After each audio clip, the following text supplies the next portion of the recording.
Monsieur le chargé d'affaires de la Palestine, chers frères, sachez que vous êtes dans un pays, un peuple qui a tout temps marqué sa solidarité et son compagnonnage avec le peuple martyr de la Palestine.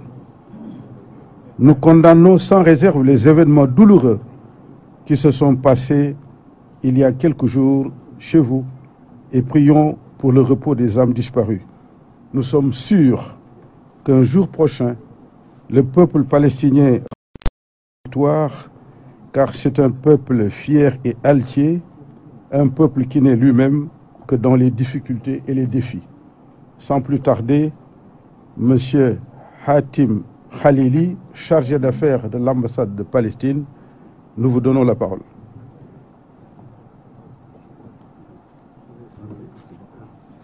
السلام عليكم.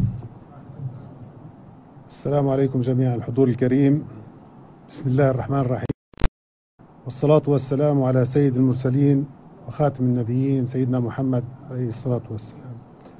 السيدات والسادة، الأخوات والإخوة، الحضور الكريم، السيد مدير برنامج تفسير القرآن الكريم، الأخ الكريم رئيس مجموعة والفجر الإعلامية، سماحة الكرام والدعاة الأفاضل، كل باسمه ولقبه. اسمحوا لي في هذه البداية أن أنقل إليكم باسمي وبالإنابة عن سفير دولة فلسطين الأخ سعادة السفير صفوة براغيث، الذي كلفني بهذه المهمة لأكون اليوم بينكم هذا الاحتفال. بداية أقدم لكم جميعا باسم سفارة دولة فلسطين في السنغال التهاني بحلول شهر رمضان المبارك، ومن خلالكم أيضا وعبر شاشتكم المضيئة دوما إلى الشعب السنغالي الشقيق وحكومته وقيادته الحكيمة، لهم منا التهاني جميعا. كما ندعو الله أن يتغمد شهداءنا شهداء شعبنا بواسع رحمته ويسكنهم فسيح جناته، وأن يمن على المصابين بالشفاء العاجل والفرج القريب للأسرى بإذنه تعالى. كما ندعو الله العلي القدير أن يعيد شهر رمضان شهر الرحمة على شعبنا الفلسطيني، وقد تحققت أمانيه بالحرية والاستقلال وإقامة الفلسطينية المستقلة وعاصمتها القدس الشرقية.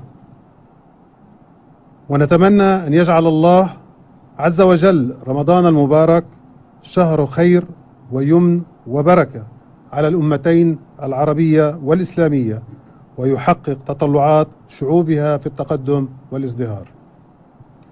كنت أود أن أتكلم اللغة الولف لكي أخاطبكم بشكل مباشر، لكن تحدثت باللغة العربية مقدمة. سأحاول ما أستطيع أن أتحدث باللغة الفرنسية من بعد، لكن في هذا المقام لا يسعني إلا أن أتقدم بالشكر الجزيل لمجموعة الفجر والفجر الإعلامية وإدارتها الرشيدة، التي عودتنا دوما على مساندة الحق والوقوف إلى جانب المظلوم وتضامنها مع فلسطين والشعب الفلسطيني. وخير دليل على ذلك هذه المناسبة التي اليوم تحت شعار مساندة الشعب الفلسطيني الذي يتعرض في هذه الأيام لمؤامرة دولية غاشمة. Le plus récent, comme vous commencez pour parler là-dessus, c'est la commémoration de notre Nakba.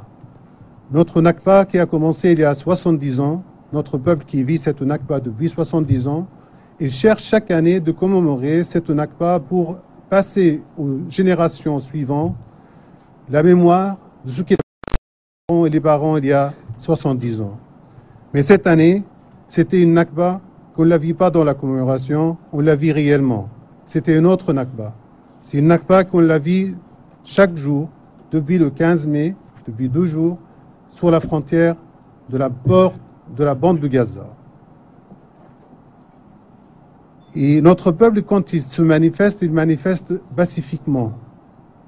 Il proteste pacifiquement pour essayer de passer un message à la communauté internationale, de la mettre devant ses responsabilités, de la rappeler. Qu'est-ce qu'il a oublié il y a 70 ans? Il a oublié le droit de retour du peuple palestinien, que eux-mêmes, dans la communauté internationale, ils l'ont voté il y a 70 ans à l'ONU.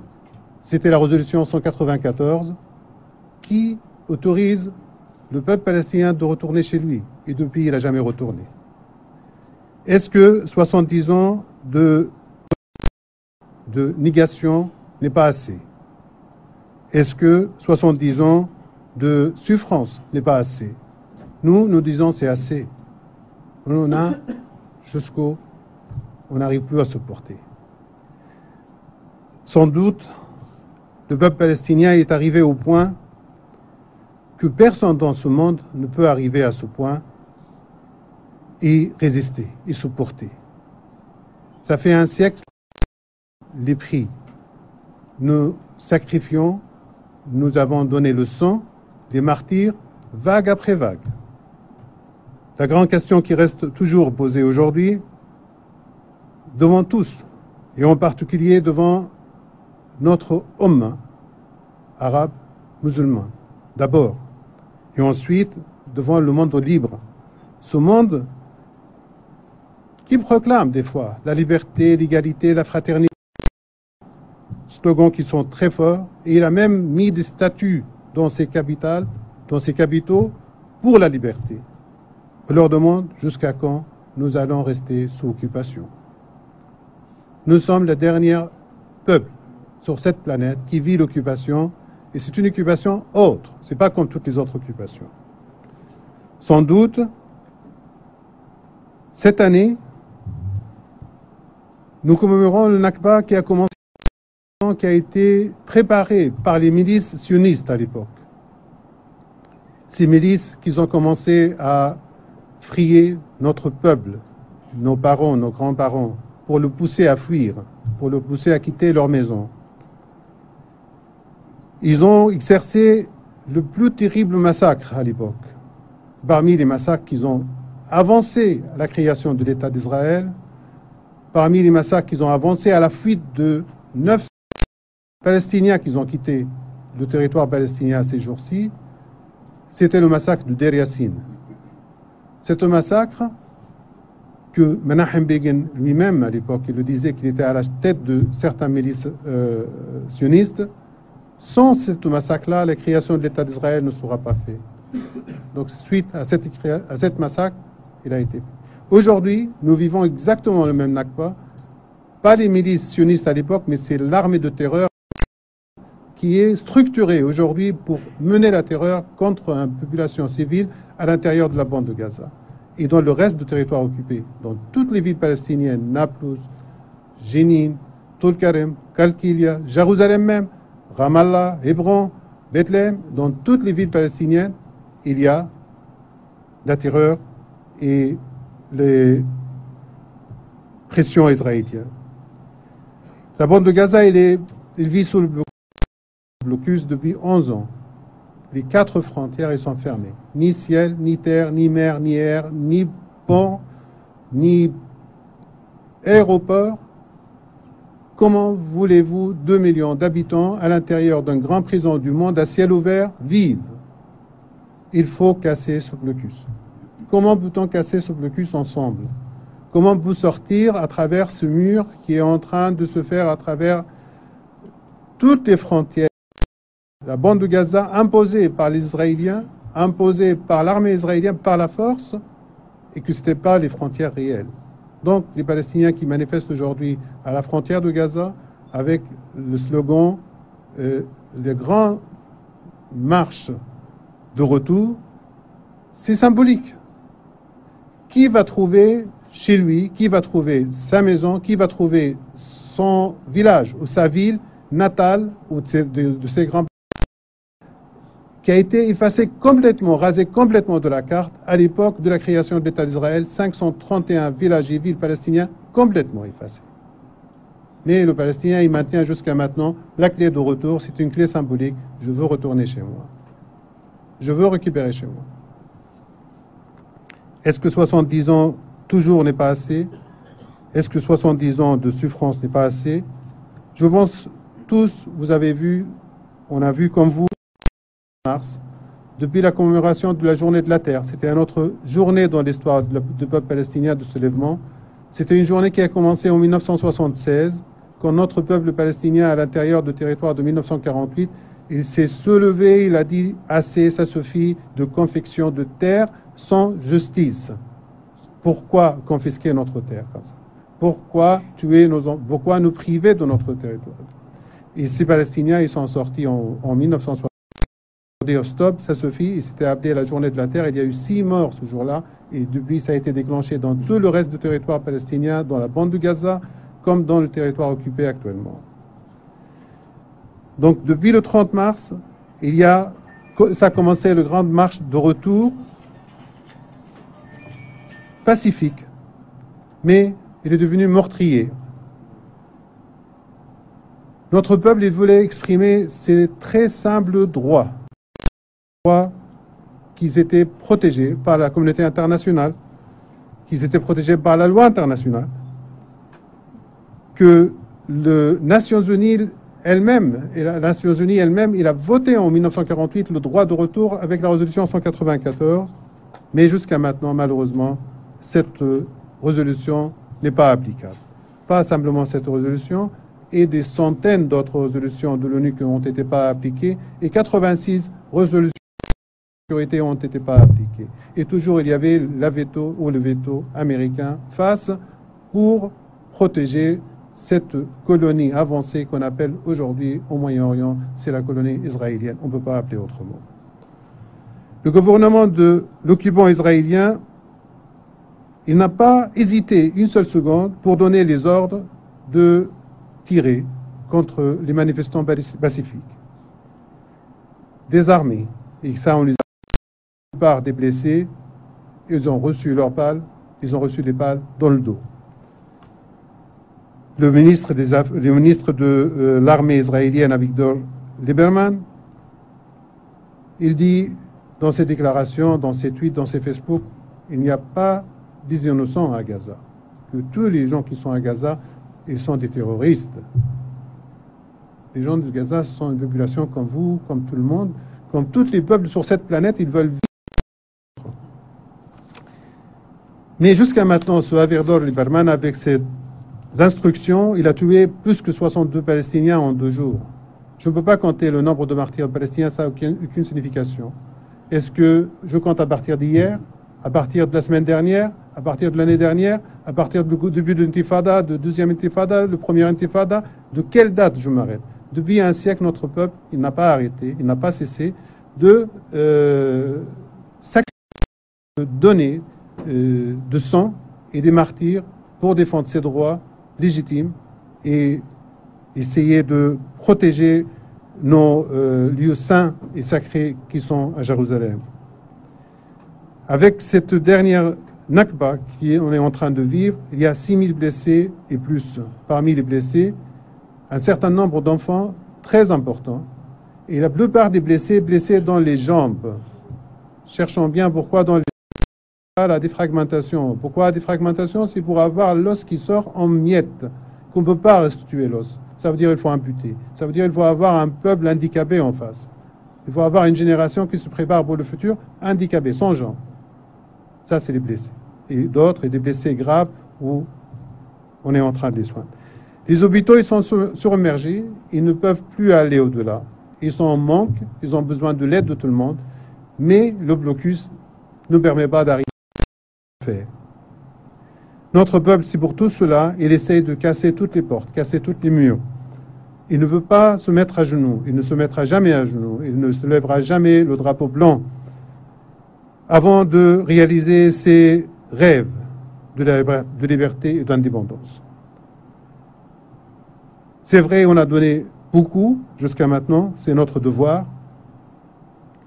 C'est vrai, nous sommes unis à l'intérieur comme à l'extérieur devant cette Nakba qui nous tombe sur le dos aujourd'hui. C'est vrai, nous avons une seule boussole devant nous, c'est Jérusalem et tous les lieux sacrés à Jérusalem à défendre, et en particulier leur lieu pour les chrétiens, les églises, et notre mosquée l'Aqsa et toutes les autres mosquées. C'est vrai, nous défendons le Jérusalem, notre Jérusalem arabe, car ses racines sont bien profondes dans l'histoire. Personne ne peut supprimer ça ou effacer ça de notre mémoire. Personne ne peut judaïser cette ville malgré tous les milliards qu'ils sont en train de préparer pour la judaïser. Il vient juste de sortir ou de budgéter 3 milliards de shekels, c'est-à-dire 1 milliard de dollars, pour accélérer la judaïsation de la ville. Depuis, donner Jérusalem cadeau à qui que ce soit. Cette Jérusalem, c'est à nous tous, à cet umma musulman, à cet umma arabe, et qui nous appartient à tous. Il est à vous comme à moi. Et le seul endroit qui est cité dans le Coran, clairement, dans notre croyance, dans notre foi, c'est dans Surat al-Isra, Subhanalladhi asra bi'abdihi laylan min al-masjid al-haram alladhi barakna hawla. المسجد الأقصى ذكر في القرآن لا أحد يستطيع العمل على هدمه أو محيه أو إخفائه أو حفر الأنفاق من أسفله لكي يتساقط مع الزمن كما يفعلون الآن. ستبقى القدس العاصمة الأبدية لفلسطين. Il va rester toujours, c'est la capitale éternelle de la Palestine. Grâce à votre aide, grâce à votre soutien, à votre solidarité, et grâce à vous tous, notre peuple est pour réaliser ses rêves. Mais, dernier mot, je vais terminer avec ça, cette histoire qui nous a effrayés tous, dans le monde entier depuis le mois de décembre jusqu'à maintenant, la décision de l'administration américaine de transférer l'ambassade des États-Unis de Tel Aviv à Jérusalem. Et incluons là-dedans la reconnaissance de Jérusalem comme capitale d'Israël. De quelqu'un qui ne possédait rien du tout à l'autre côté de la planète, c'est l'administration américaine qui va donner Jérusalem qui nous appartient à tous, comme ça, aux Israéliens. Et il est allé jusqu'au tel point de négligence, de fêter ça, de faire ça à la veille de la commémoration de notre Nakba, c'est-à-dire pour nous rappeler Nakba pour vous, Jérusalem est le plus haut. Balfour, il y a un siècle, il a fait sa déclaration de promettre à Israël, aux Juifs, de créer un foyer national juif en Palestine. Balfour, il vient leur dire, et vous avez le complot avec la capitale, Jérusalem. Tout ça, ça n'a pas été négligent simplement contre les sentiments du peuple palestinien dans ces pays de refuge et de négation, là où il est depuis 70 ans, mais aussi contre toute l'umma musulmane là où il se trouve. Nous, jusqu'à maintenant, nous avons cru que les Américains ou l'administration américaine, il était un des parrains de processus de paix dans la région et qui voulait amener à la solution que nous cherchons depuis les accords, la conférence de Madrid, la solution de 2 États. Malgré tous les sacrifices qu'il a fait le Palestinien depuis le début sur la Palestine géographique et historique, qu'il a sacrifié 78% de son territoire à l'État israélien, malgré que la résolution de 181, il ne leur donne pas 78%, il leur donne simplement 55% et quelques. Et là, les Israéliens, dans leur ont essayé de faire de cette festivité la fête, la grande fête, avec l'administration américaine, pour ouvrir l'ambassade des États-Unis à Jérusalem. L'administration américaine, comme ça, il a nié tout le droit international. Il a nié tous les traités internationale et de résolution de l'ONU et du Conseil de sécurité.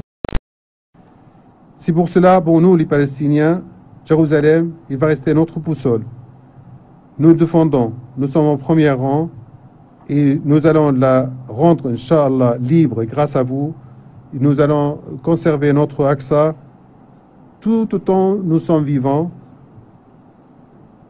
Et tous qui vont venir à Jérusalem demain pour la reconnaître en tant que capitale d'Israël, ou bien qui vont essayer de transférer leur ambassade à Jérusalem, pour nous considérons ces ambassades-là une colonie de plus à Jérusalem.